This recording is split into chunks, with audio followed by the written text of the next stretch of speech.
The massive election fraud perpetrated by the Democrats, it's terrible. Should be rectified. But it ain't going to happen, ladies and gentlemen, because in the end, it falls to the compromised and corrupt federal judges and state judges that are going to cover for the establishment and for the status quo. The president can file all lawsuits that he wants, but mark my words, you may not like to hear this. Some people have reacted because it's become now a new scandal industry with regard to this voter fraud. People are trying to profiteer by it. They're trying to offer false hope. Some are out there saying that there's a software called the Hammer. Well, let me tell you about the Hammer. I don't know specifically about it because it was classified at the time, but it's over 30 years old. There's more technology on your cell phone. These are people who are trying to profit by it to become relevant again. There are a lot of bottom feeders out there who don't have anything to do or anything to say and need to jingle a little change by giving people false information. And that's the problem here, because the hard truth is that there's no judge in this country, not even the U.S. Supreme Court, which are a bunch of political hacks by and large, are going to overturn what happened. Now, yes, it's worth trying. It's worth to find out what went on, if you can.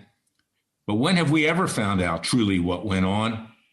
Look at what our worthless blowhard Attorney General Bill Barr, who should be fired by now, but he's not. President still has a month and a half in office or so. But what did he do with regard to Comey, Clapper, Brennan, the Obamas, the Clintons, the Bidens, the whole rest of them? What has he done? What did he do for the Bundys? He allowed his Justice Department to take an appeal when even an Obama judge threw the indictment out. The guy is a total disgrace.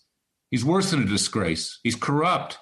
And so are the people in and around him at the Justice Department, my alma mater, my once proud alma mater.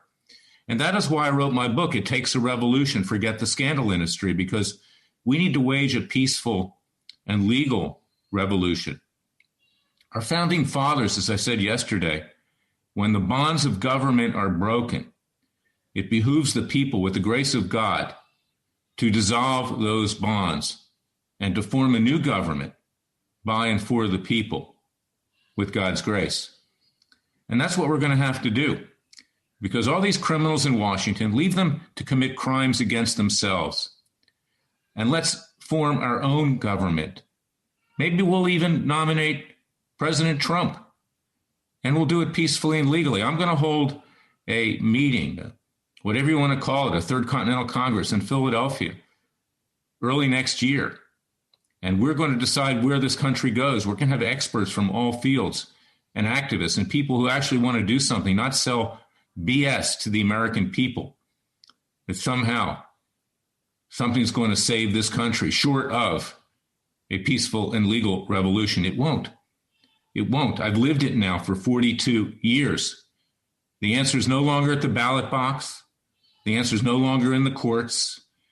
The answer is no longer in the legislature, which is run by a bunch of clowns, court jesters, and criminals stuffing money into their pockets. Can you imagine that if the Democrats take control of the Senate, Chuck Schumer is going to be the majority leader, along with Nancy Pelosi, that wicked witch, and Schumer, that wicked warlock?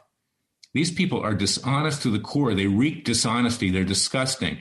And then you have the Republican establishment that sits there and watches all this happen.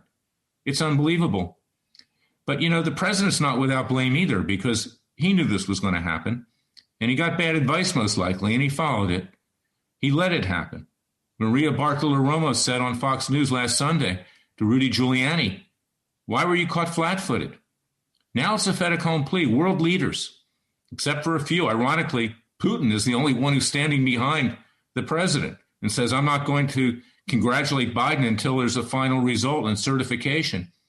But they're all throwing in the towel, including Prime Minister Netanyahu in Israel. Despicable, two-faced, slimy individual, frankly, who sold the president out after he did so much for Israel. And then news comes today from my Israeli colleagues, the law firm that brought a lawsuit, much like I did in Dallas, Texas, to fight against the Chinese, to obtain the damage from the Chicoms. Not the Chinese people, they're good people, but the communists who unleashed a bioweapon to destroy the United States, to ultimately defeat President Trump, and to harm the rest of the world. And Israel's been particularly hard hit, particularly since it's such a small country. So the lawsuit is filed. The government of China, People's Republic of China, is served with the complaint. They had 90 days to respond. Much like in our case in Dallas, they don't respond at all because they have no respect for the U.S. legal system or the Israeli legal system or any legal system. They're communists. They're killers. They don't care about legal systems. What happens then? The Attorney General of Israel comes in and says the case should be dismissed because it's a matter of public interest. Well, whose public interest? The communist Chinese? He says, oh, they have immunity. They have no immunity because it's a bioweapon. It's a terrorist weapon. There's no immunity for that. And China signed treaties that they weren't going to produce them. We have 3 experts that will testify it's a bioweapon. So that's Israel, okay? The United States is the same. Nothing's happening. Massive damage. Our restaurants, our facilities, everything else, gyms are getting closed down again. It's worse than before, so they claim. And then we have news of a vaccine on the horizon. Well, you know what? Why did Pfizer, which is a company, a German-owned company, German immigrants that came to this country, why is it that they held back on that news until after the election? They're obviously in bed with Biden and Kamala Harris. They want the president gone. They could have announced that sooner. And frankly, I don't even believe they have a vaccine. I think the American people and the rest of the world are probably being scammed. But in any event, this is the world we live in today, okay? It's corrupt to the core. You can't believe a word major establishment interests tell you, whether it's the government, whether it's corporations, whether it's labor unions, whether it's whatever. And that's why we, the American people, must rise up. We must do it for ourselves. The Israeli people must do the same. I told my colleagues, go out on the airwaves and tell them how their own government is working against their interests with the Chi-Coms.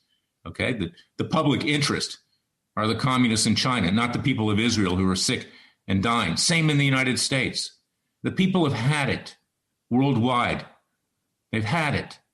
And that's why we must do whatever we can. It takes another revolution. Forget the scandal industry. Forget hammers. Forget all this other crap that's out there. Okay? And rise up and read my book. It's a roadmap on how to do it. You can get it at Amazon.com. And join Freedom Watch's Justice League. We don't just get documents. We actually bring hard-hitting cases, citizens' grand juries, and other things to try to correct what's going on and to wage a peaceful and legal revolution. And I'm welcoming your suggestions to this as well. Because if we don't wage a peaceful and legal revolution, there's going to be others out there in society, not me, not you, who are going to use violent means as predicted by Thomas Jefferson. He said that would happen ultimately. So God bless you. God bless your family. God save your family. And thank you for listening to me. And take this to heart. Don't listen to the garbage that's out there on Fox News. Fox News, who has abandoned the president, who cut the legs out from under him. Turn it off. It's as evil as everything else out there that's trying to destroy this country. And get to work. Get to work. Actually do something like our founding fathers. I'll be back tomorrow with another special edition of our podcast. Until then, with God's grace, we will prevail. Thank you for listening to me.